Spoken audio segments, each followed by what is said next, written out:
We'll go ahead and get started. Um, Thank you for joining us for the 2021 Go Virtual Conference, Career Pathway Conference.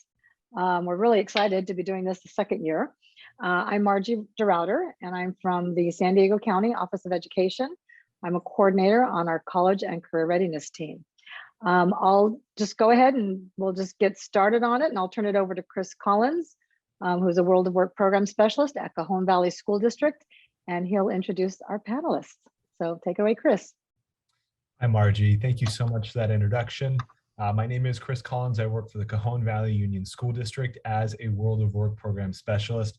So it is my privilege and my pleasure to work alongside Mr. Alex Dwyer and Miss Emily Connor, who are both leaders at their school sites in the World of Work initiative. So now that you've met us, we want to hear a little bit from you in the room. What career did you aspire to when you were 10 years old? So if you want to go ahead and drop that into the chat, think about when you were a fourth grader, maybe a fifth grader, when you were 10 years old, what career did you aspire to? For me, I grew up right outside of Anaheim, so I really wanted to play center field for the Anaheim Angels. As you can see, I am here with you today, so I do not play center field for the Angels, but a gentleman by the name of Mike Trout plays center field for the Angels, so things worked out really well for the Angels because I am not in center field for them. And things also worked out really well for me because I get to be here with you today, sharing something that I'm really passionate about and getting to share something that has really changed and transformed my personal life as well as my professional life. So I'm seeing here in the chat some of the answers starting to come in. Starting power forward for the Celtics. Very nice, Mr. Dwyer. Teacher, singer, lawyer. Yes, defensive back for the Oakland Raiders. I love it. And I'm seeing a theme here with all of the responses. Careers that we aspire to as children are often a function of exposure. These are all careers that we were exposed to at a young age. We often hear when we ask a student, what career would you like to be when you grow up? We hear the big three: doctor, engineer, lawyer. Those are very common responses because that is, again, a function of exposure. Those are the careers that we are exposed to when we are young. So all of us on the call here today, we work for the Cajon Valley Union School District. We serve a diverse population. There are many Middle Eastern refugees here in El Cajon. We are a Title I school district. And about 6 years ago, our superintendent really wanted to transform the district and decided to do a needs assessment. And he surveyed many community leaders and local businesses on what they would do if they ran the school district. And they said, stop stigmatizing labor and show students the bright futures that they can experience right here within El Cajon. So out of that needs assessment came the World of Work initiative. And our school board put up over $1 million in order to develop resources that will take research-based career development principles into the classroom and will put the teacher as the main facilitator of career development happening within the classroom. Across our country, so often it's the counselors that are tasked with career development happening for our K-12 students. The recommended ratio of counselor to students is 250 to 1, and I believe only 3 states in our country are able to accomplish a 250 to 1 student to counselor ratio. Here in California, in our local El Cajon area, there are many of our school sites that have a 600 to 1 ratio. So within the World of Work program, we are putting the teacher at the center and equipping them to be a career coach to their students. What does this look like with the World of Work? Well, it all starts with the 3 core process, with core 1 being self-awareness, where students learn about their unique strengths, interests, and values. Core 2 is the academic and career journey. Pointing back to that initial question we asked at the top of the program, how does a child aspire to a career they don't know exists? As educators, we need to expose them to a variety of careers that exist in different industries with different interest codes that align to them. And in the 3rd core, that is my story. We have all been in an interview where we get that classic first interview question, Tell me about yourself. If students truly understand who they are, their unique strengths, interests, workplace values, they're aware of the academic and career journey that they are on, they will be able to knock that question out of the park. Now, there are lots of ways that you can unpack career development with students. There are many tech platforms that are out there on the market, thinking about Cello, Career Cruising, Naviance, and all of those provide great services to students. But we within the World of Work program believe that career development is a human process. We can put students onto an assessment. We can have them answer that 55, 60, 160 question assessment. But all of those assessments are only going to be as good as the interpretation. So we need a human to come alongside our students and really help them unpack who they are as individuals and what options exist out within the world of work. And we can see that across K-12, we have a little bit of an engagement crisis. Engagement peaks the first year that Gallup sends out surveys to students as fifth graders, and it plummets to 32% by the 11th grade.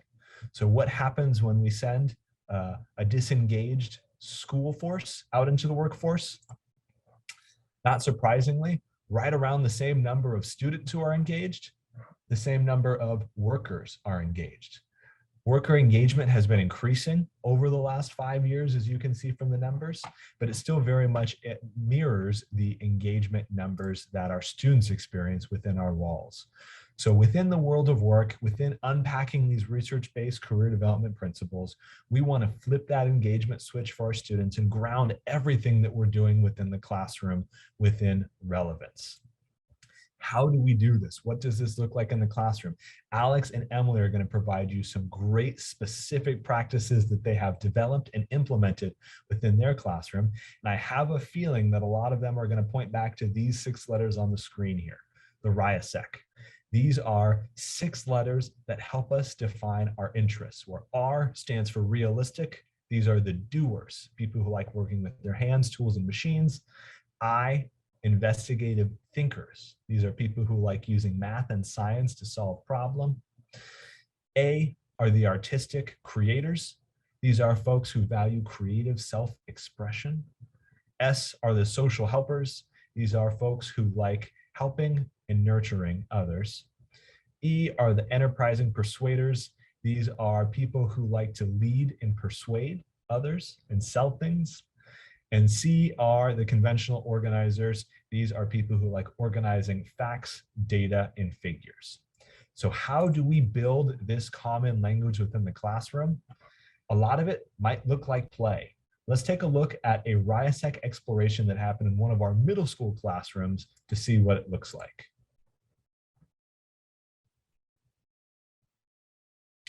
And as this video loads here, here we go.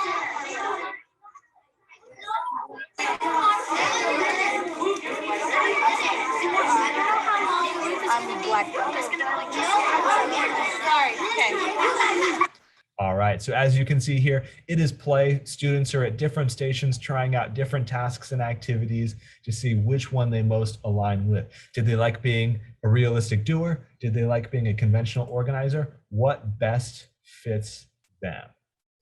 Teachers also unpack this by connecting it to their content areas. Are you reading a novel in your classroom? What are the RIASEC themes of the main characters happening within that novel? You might be starting to see by now that we really do anchor with the RIASEC. We anchor on student interests. And the reason why we do this is because there are acres of research that show us that interests are strong predictors of education and career choice, performance, and success. RIASEC is also the most widely adopted of the interest typologies. The ONET, which is the government's database of jobs, classifies their careers by RIASEC. And many major universities are starting to classify their majors by RIASEC. That classic question that we love to ask students, what do you want to be when you grow up, can feel like an overwhelming one. There are so many options that exist out within the world of work. It could feel like, where's Waldo? I don't know what jobs exist out there. But once we start to look through that lens of RIASEC, it can start to help students see their future possible selves and what careers really fit best for them. And this is a language that doesn't just help them during their K-12 education. It doesn't just help them pick out a college major if they decide that that is the route that they want to go. It doesn't just help them select a career. It is a language that they can use throughout the course of their life. And I used to say that it would be so cool for students one day to see job boards posted by RIASEC themes. So they could say, oh, here are the conventional jobs that I might like to apply for. But really, as students are going through this 3-core process, they know themselves so well that I don't think they need that. They're going to be able to navigate the many different systems that come with education to really fit their own specific needs and create their own pathway for themselves.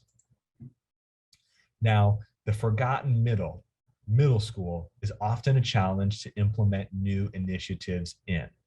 There were, of course, many challenges in implementing the world of work in the middle schools, but we saw great success from teachers like Mr. Dwyer and Miss Connor, who are going to tell you about that later on in our presentation.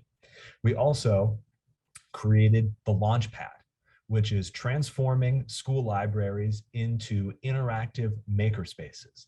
And we partnered with the San Diego Workforce Partnership in order to create these Launchpad spaces.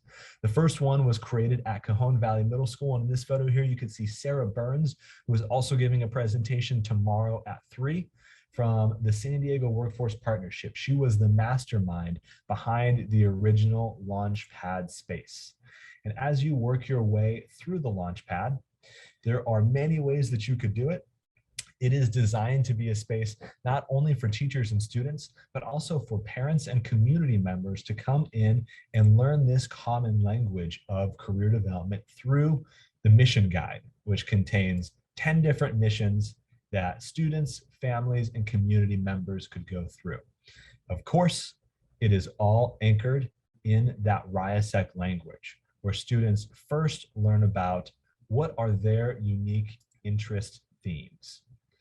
They can also debate them by taking influential figures in our world and figuring out what RIASEC themes best fit them. They also go through and look at the priority sectors in San Diego. Again, this was a resource developed by the San Diego Workforce Partnership, and students are able to go after learning about their interests and figure out where are jobs that might interest me right here in my local neighborhood. This is a conversation that I had with a middle schooler who claimed investigative as his top RIASEC theme. And once we looked through the Workforce Partnership priority sector posters, said, wow, aerospace engineering, that sounds fascinating. I've always loved space and I'm designing a rocket right now in my free time. He was able to go and look at the poster right down below, where could I work in El Cajon? And he was able to pin a future possible job opportunity for himself right there on the map. Another way that students start to build their future possible selves is through the creation of me trees, where students combine their hopes and dreams and their fears and doubts to represent both their hoped for and their feared for future possible selves. Now, soft skills or essential skills are typically what will get you the job, or it could also be a barrier to you keeping the job. So in order to address this, students go through the essential skills theater in the back of the library and role play on the 6 essential skills that are needed in every industry and every possible career path. Now, you have probably heard enough from me. I want to pass it over to Mr. Dwyer and Miss Connor, who are going to unpack how are students learning about themselves, their options, and making informed choices as they go through their programs. Because we know that as students leave us as middle schoolers and enter into the high school realm, there are many decisions that they can make right off the bat, even when they're 8th graders. So I am very honored and excited to have Mr. Dwyer from Greenfield Middle School unpack his program and what he is doing at Greenfield to build these future possible selves.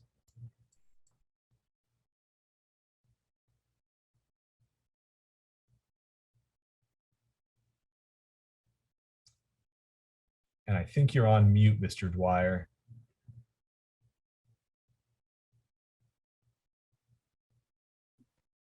Mr. Collins, did you know you can't request shared screen access and unmute yourself at the same time?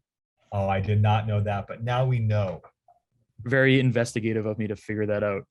Hello, everybody. How's it going? My name is Alex Dwyer. It is true. I am a teacher working through the Launchpad at Greenfield Middle School. And I am one of those humans that Mr. Collins mentioned that's in charge of helping students with their exploration of future jobs and the RIASEC goal setting and all positive things, contextualizing their work at our middle school. So sorry for 1 second, I gotta back up here. So I'm gonna talk very briefly about the sort of situation at my site and how we implemented the Launchpad and the World of Work curriculum here at Greenfield. So there's been a lot of staffing inconsistencies at Greenfield over the past few years. So what our fearless leader, our principal, Jacob Launder, decided to do was he wanted to implement the RIASEC and Launchpad curriculum for all students, starting fresh, to have a base layer of understanding in the RIASEC, so we could assume everybody was at the same minimal level and then build from there.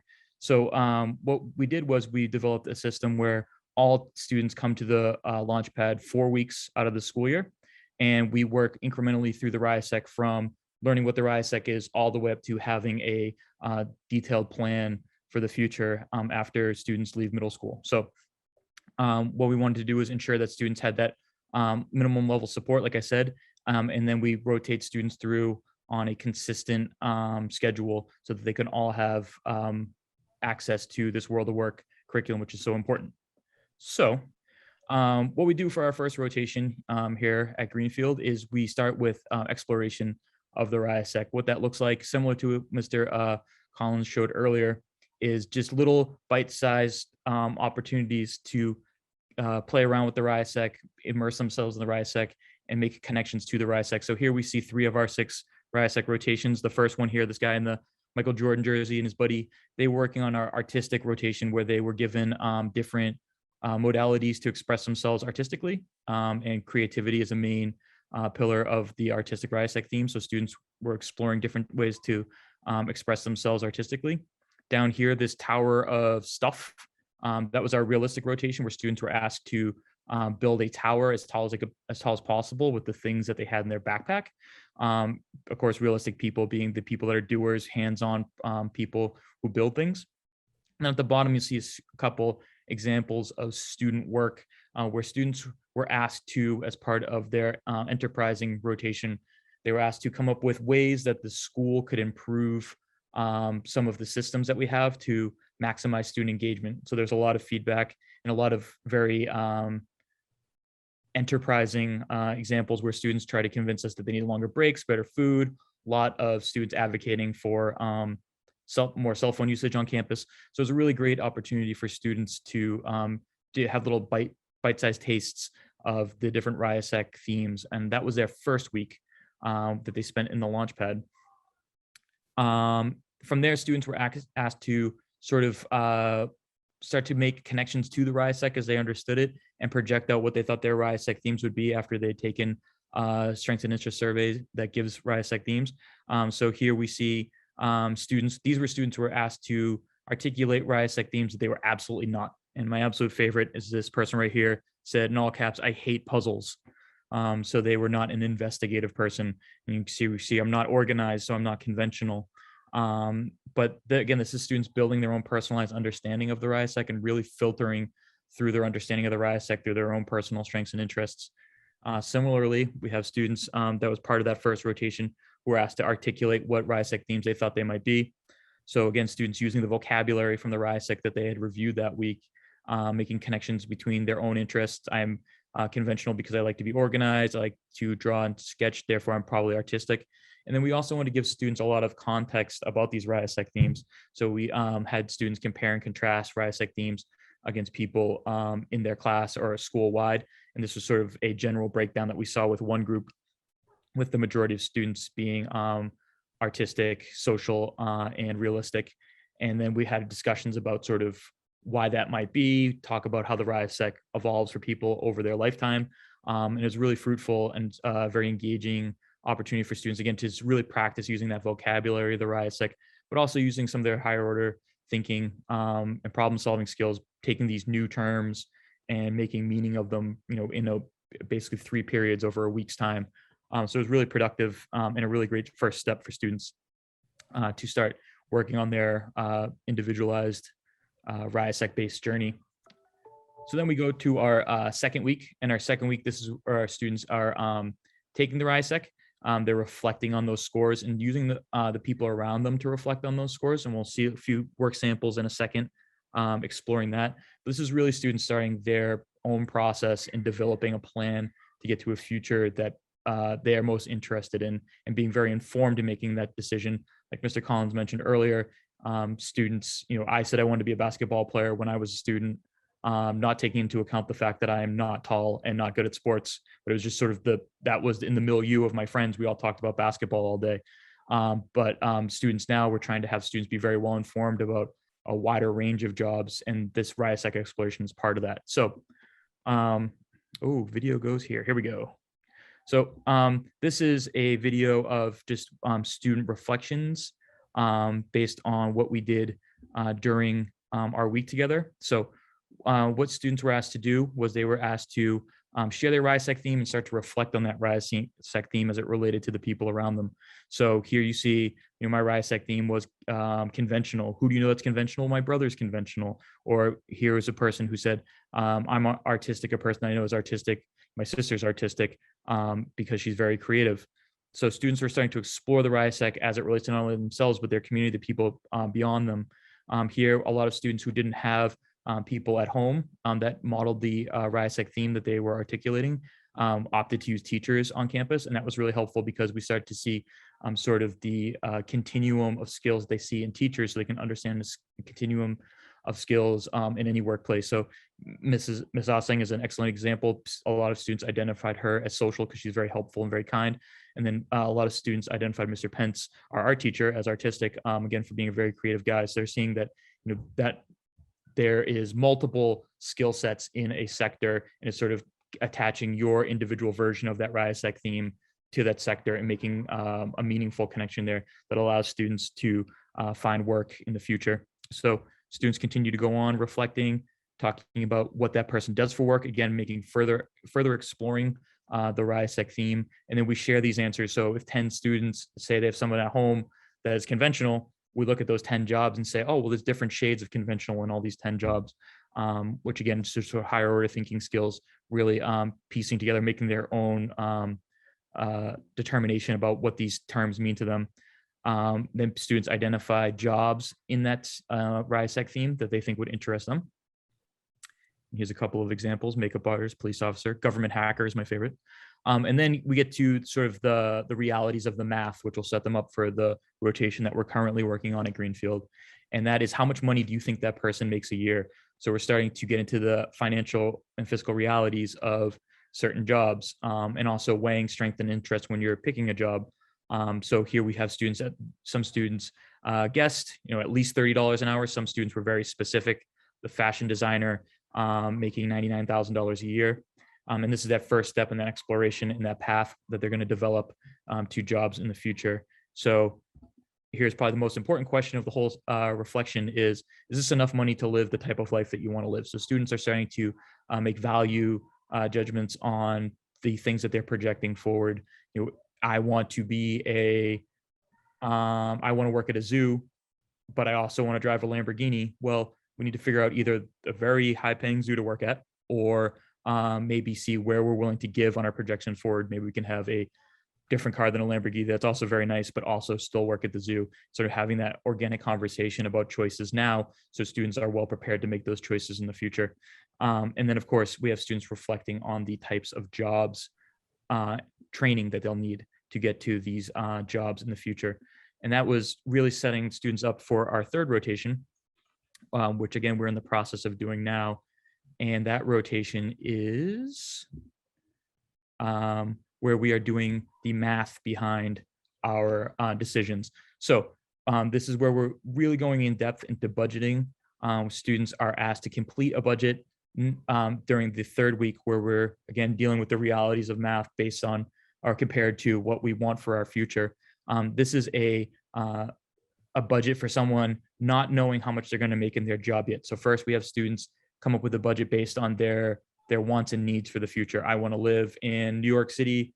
This calculates out the rent for New York City. It calculates out utilities for New York City, or wherever students want to live. And then what they'll do during our fourth rotation is, which we haven't done yet, but in the future, they will be overlaying that projected need, economic need for this lifestyle that they want, the job that they want. And then we're going to have a lot of reflection and discussion about, do those two layers, are those two layers going to work together? Do they mesh?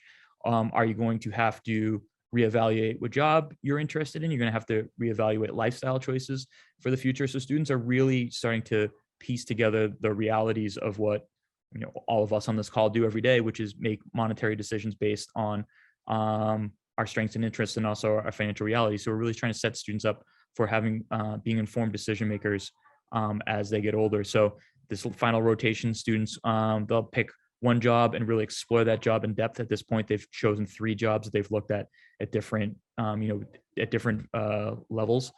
They'll create a detailed monthly budget for that job, more detailed than what we saw earlier with projected things. We're going to have students actually pick out a home, actually pick out the job location. It won't be, I want to be a dentist. It's going to be, I want to be a dentist at this practice on this street.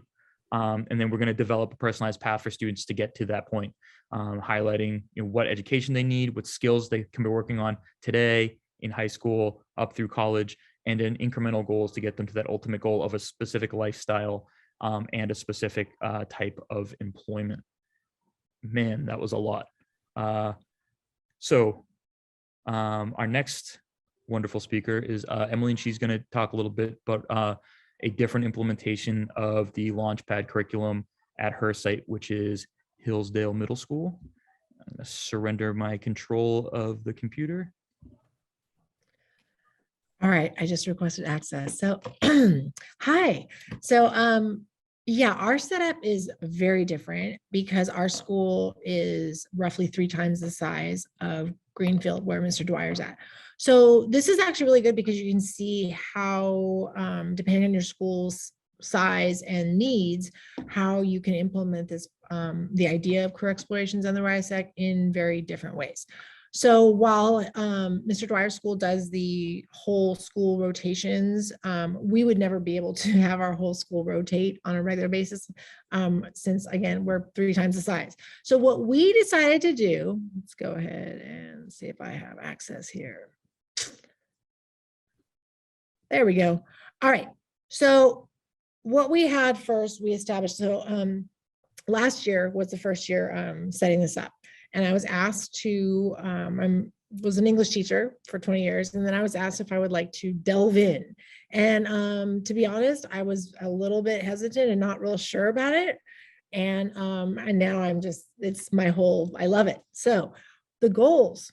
We wanted to expand on the world over curriculum that had already been happening in elementary, but was really, we were having a hard time getting that going in middle school. So that was our first primary goal, is to develop a middle school curriculum. But for our site, it would need to be an elective class. Our second goal, increasing student understanding. There's our bell.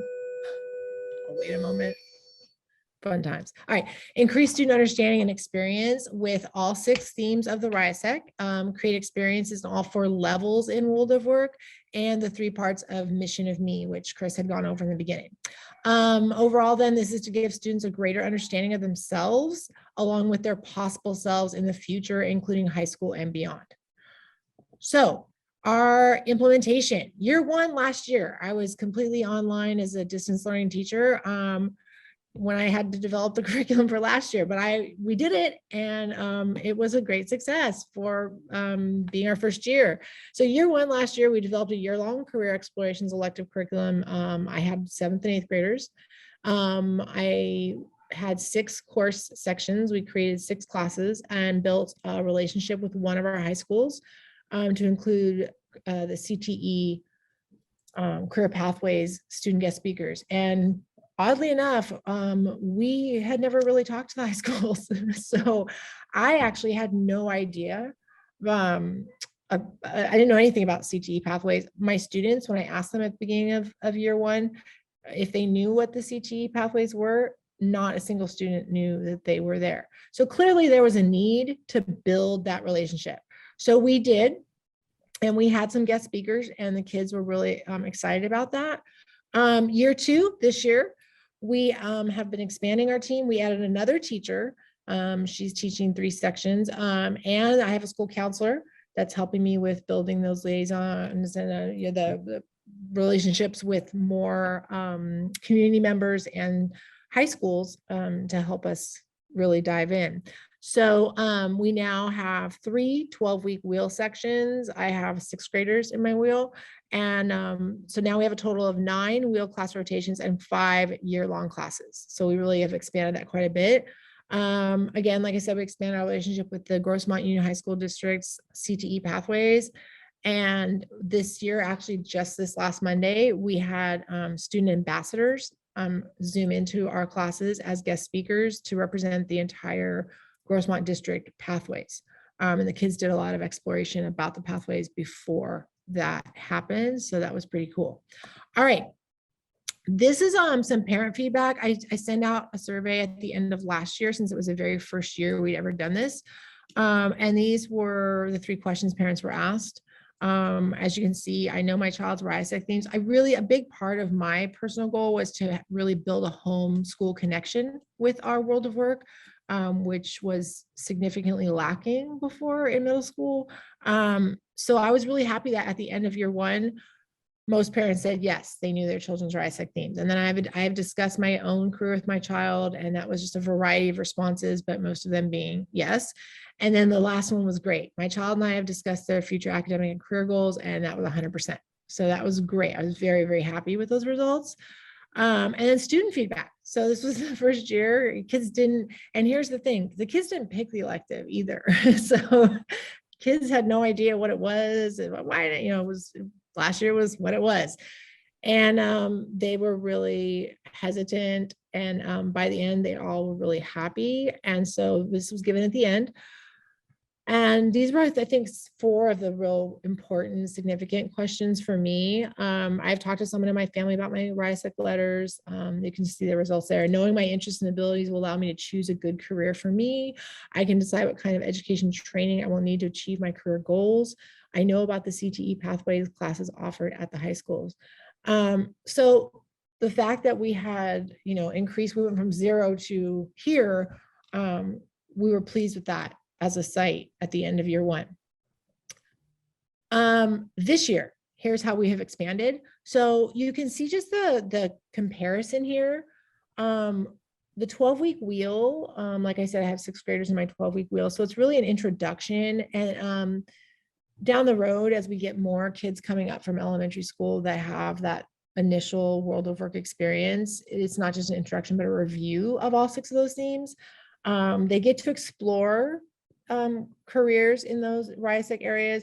They then have career simulations for each RISEC area. There's an introduction to financial literacy. They have a My Future Plan final project. And the same, you can see there's an overlap on some of those for the year long, but the year long is a much deeper dive into those areas with the inclusion of SMART goals that they make and track throughout the year. A much broader coverage of financial literacy lessons like insurance and income taxes and investing and budgeting. They are the classes that have the high school CTE pathways guest speakers. That's in the middle. Like I said, we started that now, and then after that we move along from high school to then we go into the Meet a Pro guest speakers, which we'll be scheduling a little bit in the future. And then this all culminates to a final project where they go into a much, instead of the introductory My Future Plan, they do a whole path that they map out for themselves from now to their high school and beyond education.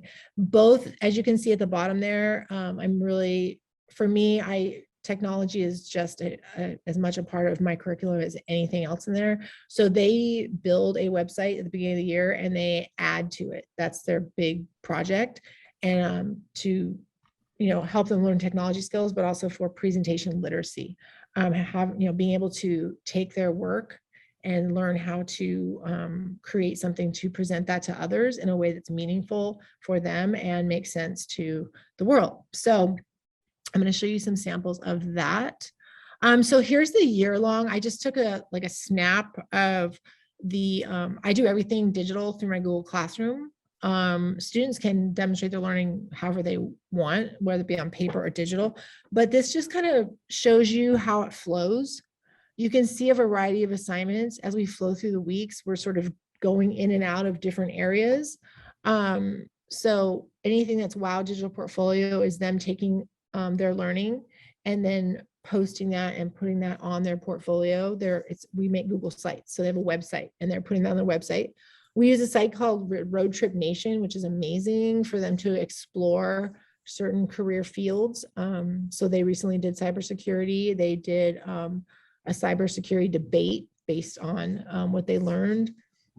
And then you can see there's a financial literacy lesson on claim your future wants, needs, and budgeting.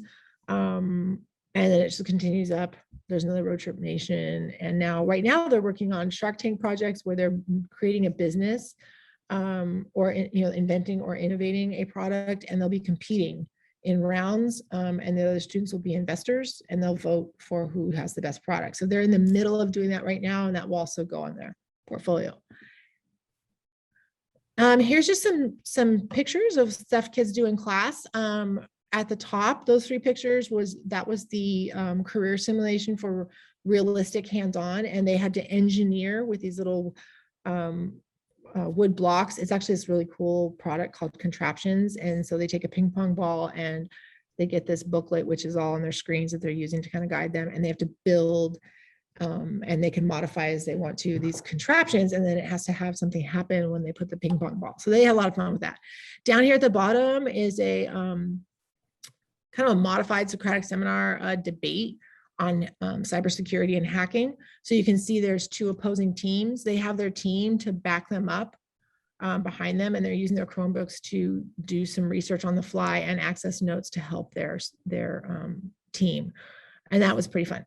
I'm going to show you some portfolio examples, just 3 pages. So in my year-long class, you can see they have pages for all of their RIASECs up here at the top. And then they have a page for SMART goals. And so the beginning of the year, when they set it up, they have the All About Me, is where they're just initially diving in, identifying their RIASEC and just the first introduction. Then here's another sample.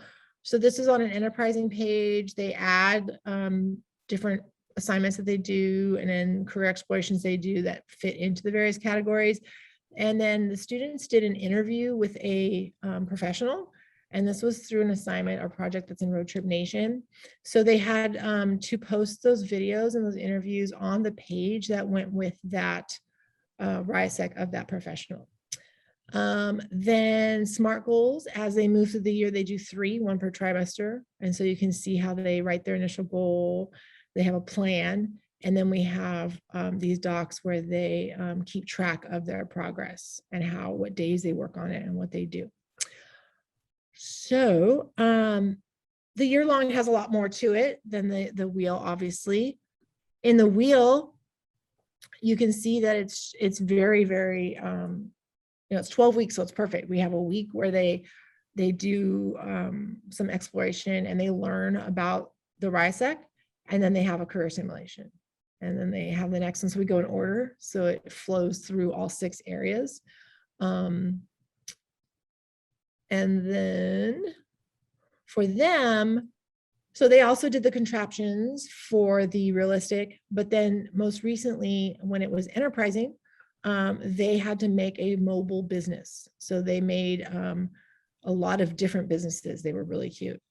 We had everything from mobile pet spas to food trucks, to shoe cleaning businesses, shoe shine businesses. They had a lot of fun with that. And their portfolios, I'm not going to show all three. Theirs are just a page long because I only have them for 12 weeks. So they're RISEC. So they also start with the All About Me, and there you can see they do the me tree and then things that represent them. And they have all of their RISECs and some assignments that go with that. There's the building with realistic. So they just, they go through and they get an understanding of each RISEC. And then today they actually planned, they did my plan for the future.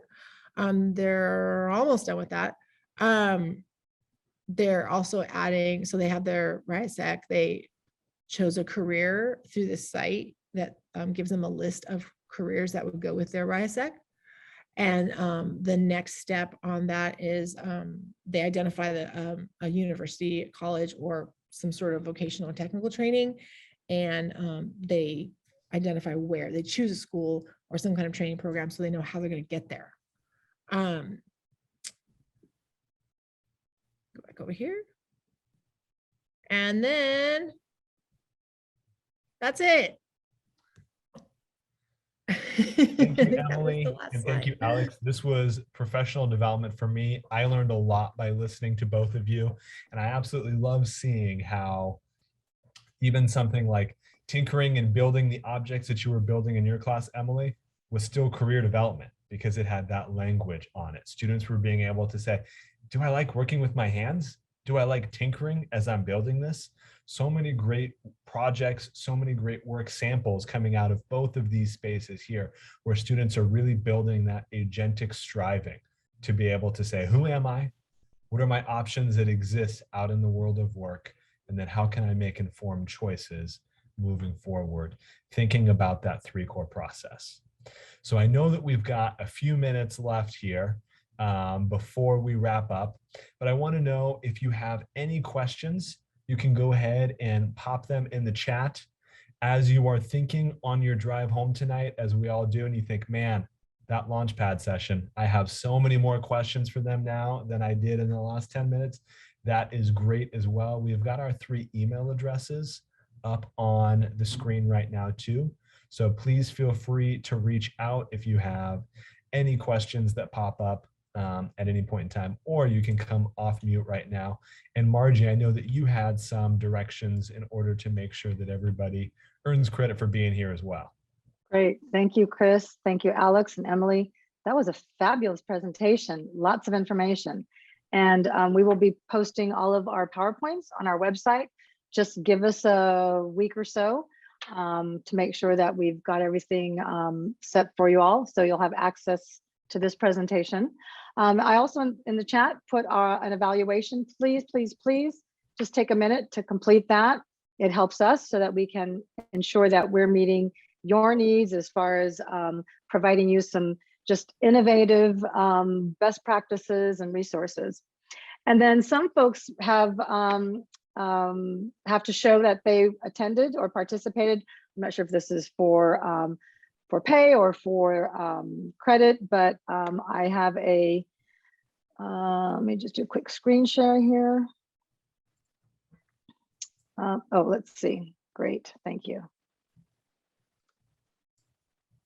And if you would just take a snapshot of this certificate, and that shows that for anyone who might need that. So I'll just leave that up for now. And so we do have a few minutes. So any questions? I had one. So is this curriculum developed, like Emily, the work that you've put in, and Alex, well, actually all of you, did you create these lesson plans, these activities? Was it something that was provided for you? So I started last year with Chris. How many World of Work lessons did I have initially? Was it 8? Oh, yes. Okay, so I started with 8 lessons, which I was so grateful to have. And then it was me in my living room doing distance learning, and I met weekly with Chris and another facilitator, Melanie Brandt. Thank God, because they became my sounding board. I loved creating curriculum, but it was really like, you know, me in my living room online a long time, like finding things. And there wasn't a lot out there that really fit with middle school. It's kind of hard to find things that are really middle school level. They're either too young, the audience focus, or too old. And so I really just had to kind of like Frankenstein a lot of things together and make it pretty. But I love doing that. And so I just went along and I knew my goals and I knew where I wanted to take them. And so we just built from there and just kept going. And then this year, what was great was being on campus live. I was really glad to get back in the classroom because the whole layer I was missing were the actual career simulations, like hands-on. And so I've been really, really happy to have that flow with the rest of the curriculum as I fine tune it this year. Excellent, great. Any other questions? No, okay. Well, thank you again. We should give our presenters a, yes, thank you very much.